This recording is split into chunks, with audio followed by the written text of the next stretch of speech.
अस्सलाम वालेकुम, मैं हूं फ़ारूक बलोच, बिज़नेस जर्नलिस्ट समा डिजिटल। मार्च के महीने में डॉलर अपने जो ऑल टाइम हाई बुलंद तरीन सतह तारीख़ी वहां तक पहुंच गया था, तकरीबन 170 के आसपास। और उसके मुकाबले में अगर आज आप डॉलर ख़रीदने जाते हैं मार्केट से तो ₹6.5 सस्ता मिलेगा। सिर्फ अक्टूबर के महीने में ₹3.5 तकरीबन ये सस्ता हो गया।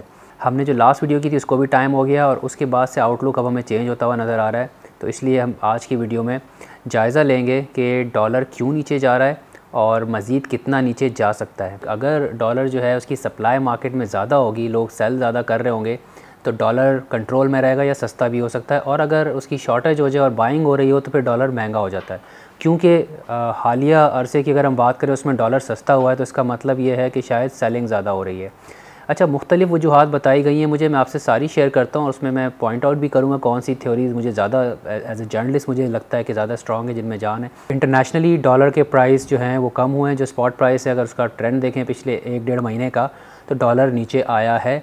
दूसरी वजह ये भी बताई जा रही है कि जो पाकिस्तान का बैरूनी कर्ज़ा है तकरीबन 1.8 अरब के करीब, उसको मौखर कर दिया गया है 6 माह तक के लिए, यानी जून 2021 तक आपको ये रकम अदा नहीं करनी है। तो जो डॉलर का आउटफ्लो है वो रुक गया है किसी हद तक। एक और वजह ये बताई जा रही है कि जो रेमिटेंसेस हैं, जो बैरून मुल्क पाकिस्तानी पैसे डॉलर्स भेजते हैं पाकिस्तान में, वो पिछले 3-4 माह में बड़े अच्छे आए, यानी 2 अरब डॉलर से ज़्यादा हर महीने मुसलसल ये आ रहे हैं। तो अच्छे तगड़े इनफ्लोज़ हैं। इसकी वजह से भी डॉलर का जो सप्लाई है मार्केट में उसको ज़रा सपोर्ट मिली है। एक और थ्योरी जो सामने आ रही है वो ये कि स्टेट बैंक ऑफ पाकिस्तान ने पिछले कुछ अरसे में काफ़ी क्रैकडाउन किया है FATF की रिक्वायरमेंट को मीट करने के लिए। जो इनफॉर्मल या ग्रे मार्केट है आपकी डॉलर्स की, हवाला हुंडी का जो बिज़नेस है उस पर, उसके असरात सामने आना शुरू हो गए हैं और इनफॉर्मल चैनल से पैसा मूव होकर फॉर्मल चैनल में आ रहा है। तो एक ये वजह है जो सपोर्ट मिल रही है फॉर्मल मार्केट को और सप्लाई साइड को। और दूसरी तरफ इंपोर्ट हमारी इतनी ज़्यादा नहीं रही है पिछले अरसे में। प्लस टेक्सटाइल एक्सपोर्ट जो है अभी लेटेस्ट इंफॉर्मेशन के मुताबिक अब अपनी फुल कैपेसिटी पे काम कर रहे हैं। तो ये काफ़ी इन चीज़ों से सपोर्ट मिली है।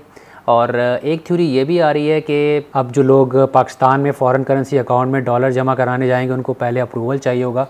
तो उसकी वजह से काफ़ी पैनिक सेलिंग शुरू हो गई थी। लोगों ने आके मनी चेंजर्स के पास डॉलर्स बेचना शुरू कर दिए कि ये पॉलिसी एप्लीकेबल हो गई तो शायद प्रॉब्लम होगी। तो कुछ पैनिक सेलिंग हुई है, मार्केट में सेलिंग ज़्यादा हुई है, उसकी वजह से भी नीचे आया। और ये मेरे ख्याल में काफ़ी स्ट्रॉन्ग थ्योरी लगती है मुझे, बिकॉज़ मुझे भी बहुत क्वेरीज आई थी लोगों की, हर बंदा परेशान था। लेकिन स्टेट बैंक ने इस पर क्लैरिफिकेशन दे दी थी कि ऐसा कुछ नहीं है, जैसा पहले मामला चल रहे थे वैसे ही चलेंगे। लेकिन बहरहाल पैनिक सेलिंग हुई है। एक और थ्योरी जो सामने आई है वो भी मुझे लगता है काफ़ी उसमें जान है, वो ये कि बहुत सारे लोग जो डॉलर्स रख कर बैठे हुए थे, तो ये कंस्ट्रक्शन पैकेज जो नया हाउसिंग प्रोजेक्ट अनाउंस हुआ है प्राइम मिनिस्टर इमरान खान साहब ने जो किया, उसकी वजह से लोगों को जो इन्वेस्टमेंट का एक एवेन्यू मिल गया, एक अपॉर्चुनिटी नज़र आ रही है। तो लोगों ने डॉलर्स बेच के और वहाँ पे इन्वेस्टमेंट की है।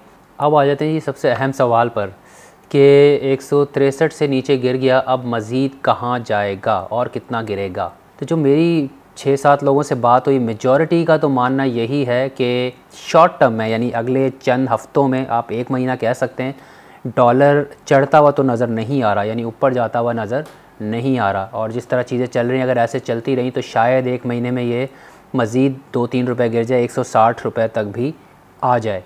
अच्छा, अब बात करते हैं रिस्क्स क्या हैं जिसकी वजह से ये डॉलर का जो नीचे गिरना है वो रुक सकता है। एक मेरी 1-2 लोगों से बात हुई, एक इकोनॉमिस्ट और एक एनालिस्ट, उन्होंने बड़ा क्लियरली पॉइंट आउट किया कि जो डॉलर रिज़र्व्स हैं हमारे, क्योंकि जब हम डॉलर की बात करते हैं तो इनफ्लोज़ आउटफ्लो, यानी डॉलर जो पाकिस्तान में आ रहे हैं और जो बाहर जा रहे हैं उनकी बात करते हैं, तो ये हमारे जो डॉलर के रिज़र्व स्टेट बैंक के पास होते हैं उसको बड़ा इम्पैक्ट करते हैं।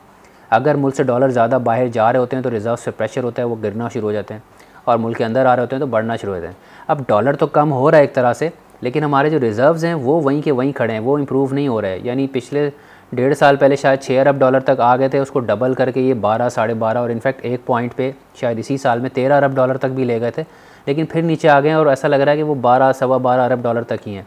तो अगर चीज़ें इतनी ही अच्छी हैं तो रिज़र्व क्यों नहीं बढ़ रहा है? ये एक रिस्क है जो जिससे लगता है कि शायद ये जो अभी डॉलर नीचे गिरा है ये टेम्प्रेरी है, ये वक्ती तौर पे गिरा है, हो सकता है थोड़े अरसे बाद ये दोबारा ऊपर जाए।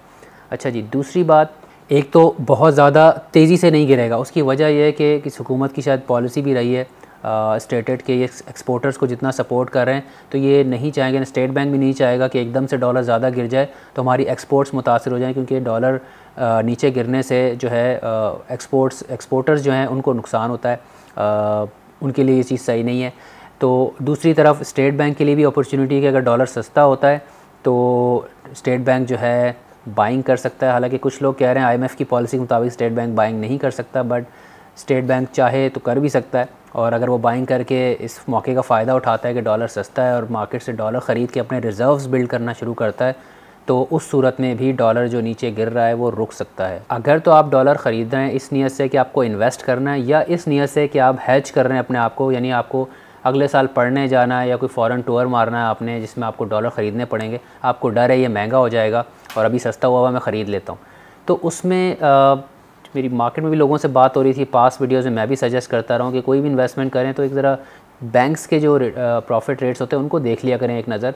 तो अभी तक जो अगर फ़र्ज़ करें अभी तो गिरता हुआ नज़र आ रहा है, लेकिन अगर थोड़े अरसे में अब 6 महीने की बात कर लें 4-5% बढ़ भी जाता है तो बैंक्स का जो रेट ऑफ रिटर्न है वो उससे ज़्यादा ही है। यानी आप अगर बैंक में रखवाते हैं पैसे तो रिस्क नहीं है उसके अंदर, बिल्कुल सेफ़ इन्वेस्टमेंट है, तो वो इससे ज़्यादा ही प्रॉफिट दे देगी आपको।